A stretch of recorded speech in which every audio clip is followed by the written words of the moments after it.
Hello student, कैसे हैं आप सब। आज हम लोग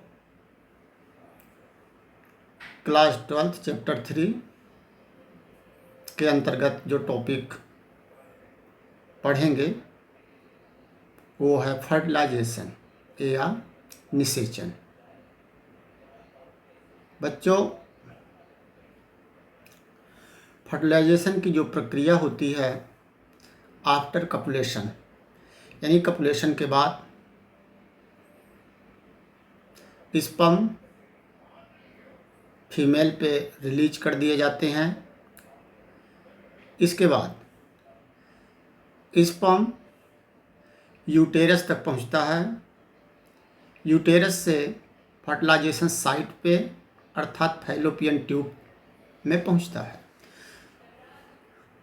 ओवुलेशन के बाद एग भी फैलोपियन ट्यूब में आ जाता है और फैलोपियन ट्यूब में स्पर्म तथा ओवा एक दूसरे से फ्यूज होते हैं, जिसके फलस्वरूप जायगोट का निर्माण होता है और इस क्रिया को फर्टिलाइजेशन कहते हैं। आप देख सकते हैं बच्चों, यहाँ पे ये दिखाया गया स्पर्म प्लस ओवम और स्पर्म में क्रोमोसोम की संख्या X यानी हैप्लॉइड अर्थात हाफ 23। इसी प्रकार से ओवा में भी क्रोमोसोम की संख्या 23, ये भी हैप्लॉइड होता है। यानी कि हैप्लॉइड स्पर्म और हैप्लॉइड ओवा दोनों आपस में फ्यूज होकर के डिप्लॉइड जायगोट का फॉर्मेशन करते हैं। यहाँ पे डिप्लॉइड जायगोट का मतलब नंबर ऑफ क्रोमोसोम की संख्या पूर्ण होती है। जैसा कि मानव शरीर के समस्त कोशिकाओं में गुणसूत्रों की संख्या 46 होती है, ठीक उसी प्रकार से जायगोट में भी क्रोमोसोम की संख्या 46 होती है, यानी कि जायगोट डिप्लॉइड होता है।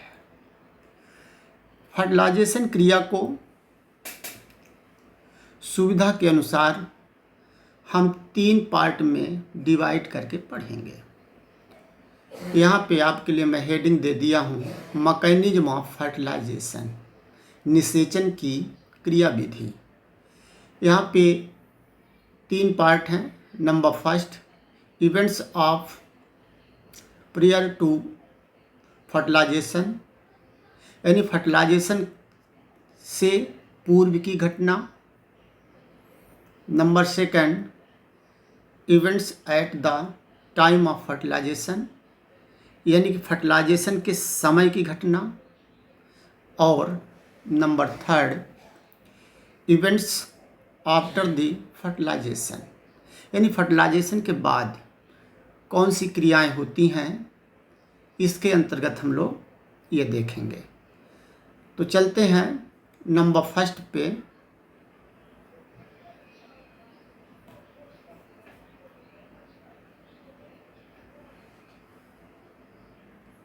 अब आप देख रहे हैं नंबर फर्स्ट पे, events of prior fertilisation, fertilisation से पूर्व की घटना। सबसे पहले यहाँ पे कपुलेशन बताया गया। कपुलेशन मेथड जो भी है वो होगा। कपुलेशन के बाद sperm attraction toward ovum, sperm का ओवा की ओर आकर्षण। सामान्यतः यह देखा गया कि स्पर्म और ओवा दोनों में विशेष प्रकार की प्रोटीन पाई जाती है, जिसे रिसेप्टर प्रोटीन कहते हैं। और यहाँ पे फर्टिलाइजिन और एंटी फर्टिलाइजिन रिसेप्टर प्रोटीन लिखा गया है। ये फर्टिलाइजिन रिसेप्टर स्पर्म में और एंटी फर्टिलाइजिन रिसेप्टर्स ओवा में पाया जाता है और ये दोनों रिसेप्टर स्पर्म तथा ओवा को एक दूसरे के संपर्क में लाने के लिए आकर्षित करते हैं। इसके बाद number 2, events at the time of fertilisation. Fertilisation के समय की घटना, यानी कि इस समय ये देखा गया, फर्टिलाइजेशन के समय विशेष प्रकार की प्रक्रिया होती है जिसमें ये ओवा का डायग्राम बना दिया गया है। ओवा का सिंपल सा डायग्राम, इसके पहले भी आपको हम ओवा का डायग्राम बता चुके हैं oogenesis में। सेम वही डायग्राम यहाँ पे भी दिखाया गया है, जैसा कि आप देख सकते हैं। ओवा की बाहर की जो एरिया होती है उसे करोना रेडिएटा कहते हैं। बहुत छोटी छोटी सेल्स से ये मिल करके बना हुआ ओवम का आउटर लेयर होता है। फिर दूसरी लेयर आप देखें, जोना पेलुसिडा, ये करोना रेडिएटा के अंदर का भाग होता है। और सबसे अंदर विटलाइन मेम्ब्रेन होती है और ओवम का न्यूक्लियस यानी female pronucleus haploid number of संख्या में होता है। और फर्टिलाइजेशन के समय कई संख्या में स्पर्म ओवा तक पहुंचते हैं, जिनमें से कोई एक स्पर्म के द्वारा स्पर्म का जो एक्रोसोम पार्ट होता है, एक्रोसोम स्पर्म के ऊपर कैपनुमा संरचना होती है जो गाल्जी बॉडी के द्वारा बनती है और इससे विशेष प्रकार के हार्मोन सिक्रीट होते हैं। वास्तव में यहाँ पे इन्हें एंजाइम कहना ज़्यादा उचित होगा, क्योंकि ये दीवार को गलाने का कार्य करते हैं। तो स्पर्म से निकलने वाले मुख्यतः 2 एंजाइम होते हैं, यहाँ देख सकते हैं, हाइलोरुनिडेज और न्यूरिमिनिडेज एंजाइम होते हैं, जो ओवा के विटलाइन मेम्ब्रेन को गला देते हैं, नष्ट कर देते हैं, जिससे स्पर्म का हेड भाग ओवा के अंदर प्रवेश कर जाता है। टेल ह्यूमन के केस में, मनुष्य के केस में स्पर्म का टेल पार्ट नहीं आता है। ये दोनों एंजाइम करोना रेडिएटा को, इसके बाद जोना पेलुसिडा को नष्ट करते हैं, जहाँ से स्पर्म को ओवा के अंदर प्रवेश करने के लिए स्थान मिल जाता है। और इसके बाद हाइलोरुनिडेज एंजाइम विटलाइन मेम्ब्रेन को गलाएगा और अंदर पहुंच जाएगा। इसके बाद जैसे ही विटलाइन मेम्ब्रेन गल जाती है तो यहाँ पे दूसरे स्पर्म का प्रवेश न हो सके, इसके लिए एक विशेष प्रकार की मेम्ब्रेन बनती है जिसे फर्टिलाइजिंग मेम्ब्रेन कहते हैं। और ये फर्टिलाइजिंग मेम्ब्रेन केवल एक ही स्पर्म को ओवा के अंदर प्रवेश कराती है।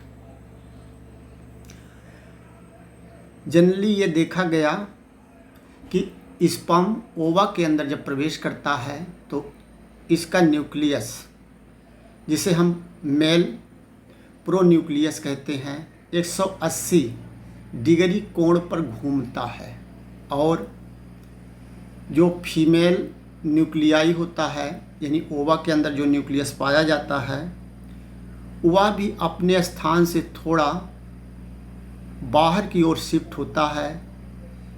और इस शिफ्टिंग एरिया को कपुलेशन पाथ कहते हैं।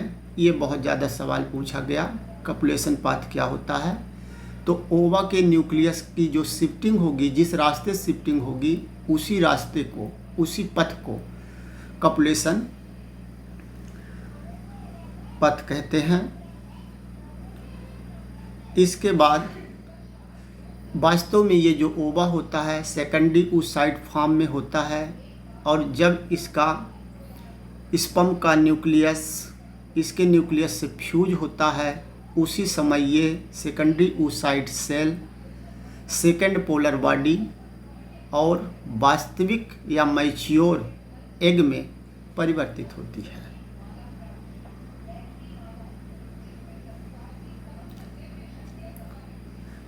यहाँ पे ये सारी चीज़ें आपको दिखा दी गई हैं। Secondary oocyte, second polar body और ओवा का फॉर्मेशन। कॉपुलेटरी पाथ भी बता दिया गया, ये शिफ्ट कर जाता है, फीमेल प्रोन्यूक्लियाई शिफ्ट करता है और मेल प्रोन्यूक्लियाई यानी स्पर्म का जो न्यूक्लियस होता है 180 एंगल पर घूमता है।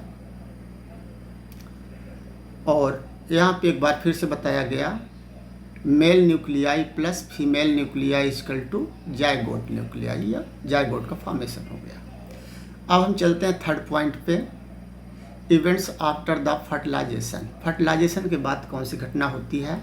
आप देख सकते हैं कि जैसे फर्टिलाइजेशन हो जाता है, फाइलोपियन ट्यूब में ही जायगोट में क्लीवेज शुरू होता है। क्लीवेज विशेष प्रकार का समसूत्री विभाजन होता है जिसमें नंबर ऑफ सेल बढ़ते हैं लेकिन साइज ऑफ ग्रोथ नहीं होती है।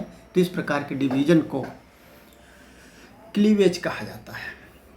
क्लीवेज की बात डेवलपमेंट ऑफ एम्ब्रियो जब हम आगे पढ़ाएंगे तो वहाँ पे क्लीवेज को और क्लियर करेंगे। लगभग 16 ब्लास्टोमियर सेल बनने तक की प्रक्रिया फाइलोपियन ट्यूब में होती है। इसके बाद जायगोट फाइलोपियन ट्यूब से यूटेरस की ओर मूवमेंट करता है और यूटेरस के बाल से आकर के अटैच हो जाता है।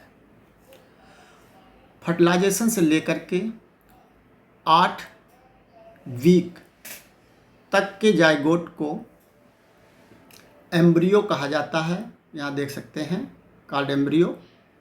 इसके बाद 8वें वीक से जब ऊपर का जायगोट होता है तो उसे फीटस कहते हैं। इसके बाद बच्चों, वास्तव में फर्टिलाइजेशन का सिग्निफिकेंस क्या है, फर्टिलाइजेशन का महत्व क्या होता है। तो फर्टिलाइजेशन का महत्व आप देख सकते हैं। Number first, division of secondary oocyte, यानी जब तक कि फर्टिलाइजेशन नहीं होगा तो ये सेकेंडरी oocyte सेल प्रॉपर ओवा में और सेकेंड पोलर बॉडी में नहीं बदलेगी। Number second, diploid zygote 2x यानी 46 क्रोमोसोम, यानी कि मनुष्य में जितने क्रोमोसोम होते हैं प्रत्येक सेल में, उस संख्या को बनाए रखने के लिए फर्टिलाइजेशन अति आवश्यक होता है। नंबर 3, मोनोस्पर्मी। मोनोस्पर्मी का मतलब होता है केवल मात्र एक ही स्पर्म के द्वारा अगर ओवा को निषेचित किया जाएगा तो मोनोस्पर्मी प्रक्रिया होती है और यह मनुष्य में होती है। कुछ अदर एनिमल्स में पॉलीस्पर्मी भी देखी गई है। इसके बाद number 4, fast metabolic activities. Fertilisation के बाद ओवा का या एग का उपापचयी क्रिया तीव्र हो जाती है जिसके कारण उसके डिवीजन में डिफरेंट टाइप के सेल्स फॉर्मेशन में मदद होती है। नंबर अगला, वेरिएशन एंड इवोल्यूशन। अगर फर्टिलाइजेशन होगा तो विभिन्नता आएगी, क्योंकि 2 पेरेंट्स के न्यूक्लियस आपस में मिलते हैं तो जायगोट बनता है, यानी कि मदर और फादर दोनों के कैरेक्टर उसके संतान में आएंगे, जिसके कारण बच्चा थोड़ा बहुत अपने पेरेंट्स से अलग कैरेक्टर का होगा। और जब कैरेक्टर बदलेगा यानी कि वेरिएशन होगा, विभिन्नता होगी, तो इवोल्यूशन होगा, यानी कि फर्टिलाइजेशन का विकास में भी बहुत बड़ा योगदान होता है। नंबर अगला, सेक्स डिटर्मिनेशन। फर्टिलाइजेशन से ही सेक्स का डिटर्मिनेशन होता है कि गर्भ में पल रहे शिशु मेल होगी या फीमेल होगी। तो ये सेक्स डिटर्मिनेशन अगला सिग्निफिकेंस है आपके फर्टिलाइजेशन का। फिर नंबर 7वां, क्लीवेज, यानी फर्टिलाइजेशन के बाद ही क्लीवेज शुरू होता है। अदरवाइज अगर फर्टिलाइजेशन नहीं होगा तो क्लीवेज संभव नहीं है।